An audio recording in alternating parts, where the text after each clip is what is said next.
Well, speaking of emotionally connected ideas, what are your thoughts on some of the comments? I mean, I know you saw our feminist episode, and we briefly touched on it earlier, but what were your thoughts regarding that? Did you have any feedback regarding some of the arguments that were presented? We kind of used some of these episodes as a template. It wasn't so much that, I wanted to... there were two options. There wasn't... one thing like, okay, well, this can bring some dialogue with feminists. Maybe there's some misunderstandings, and perhaps we can come to some sort of a greater unity between disagreeing Muslims. That's a possibility. The other possibility is that it'll be there will be some more disagreements afterwards, and it can be used as a template for further episodes to come.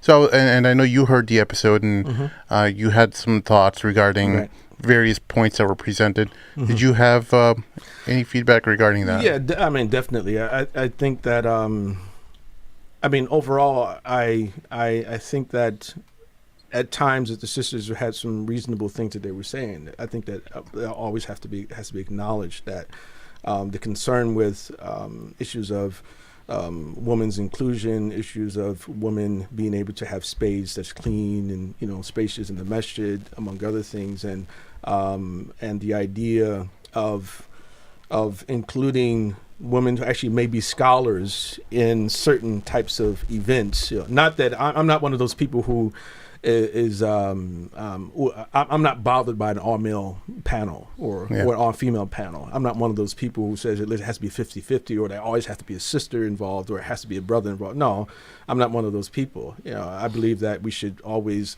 put forward those people who are most qualified to actually be in those situations. And that's not to say that all the brothers in a lot of these programs are always qualified, to be on the stage.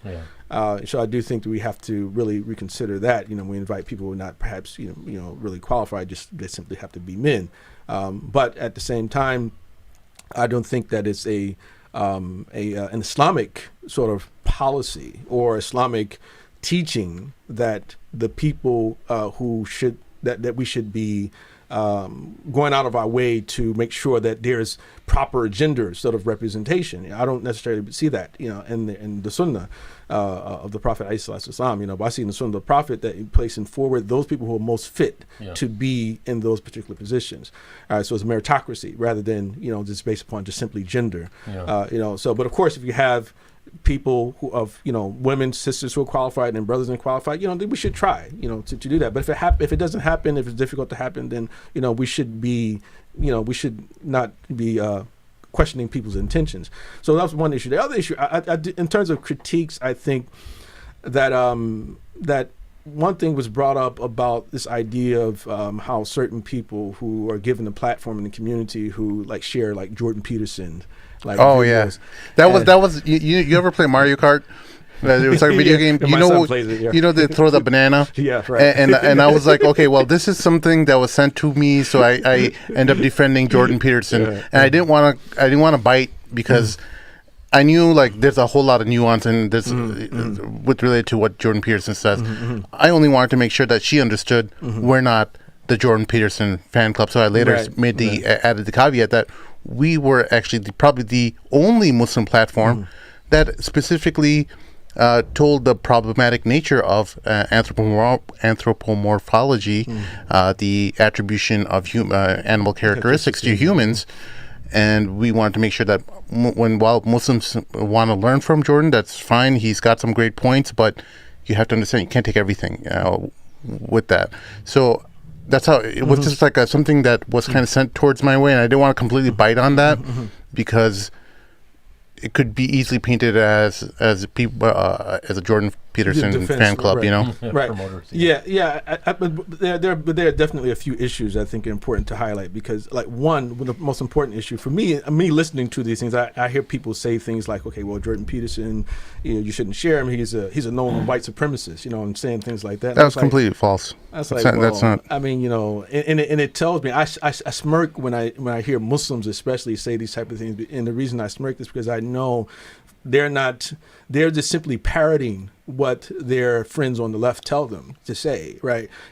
I think I find it extremely irresponsible and lacking in depth when I find people critique others without actually studying them, right?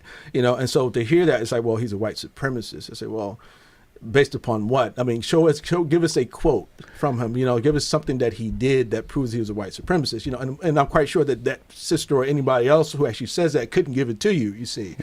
So, there's that one picture that's floating around social media where he apparently put his arm around some fan who's wearing a "I'm a proud Islamophobe" right. T-shirt. Yeah. Mm-hmm. And what a lot of people don't understand is that these pictures are taken after a performance or a speech. Mm-hmm. He's not even looking at people's shirts, right? People's shirts, and I guarantee you, he even once he got in trouble for some guy wearing one of those Pepe the Frog shirts. Yes, right. And he I don't think he even knew what the reference was to that frog. Apparently, it's like a white nationalist symbol, and a lot of people try to, completely discredit the work. You read the book, 12 Rules of Life. You don't see anything related to white nationalism. There may have been some fans of his that are white nationalists, but people nowadays, it seems like everyone's kind of merging into everyone's spaces, and I don't see how you could completely discredit someone's work based on that. I mean, I have things I disagree with Dr. Peterson on. I mean, I have critiques for him of him, and I don't agree 100% with everybody that I know, right? I have disagreements with Sheikh Hamza, with Imam Zayd, with Dr. Hatch. I mean, we 100%. Dr. Jackson. I mean, but just because you share somebody's videos that actually you find to be useful, right?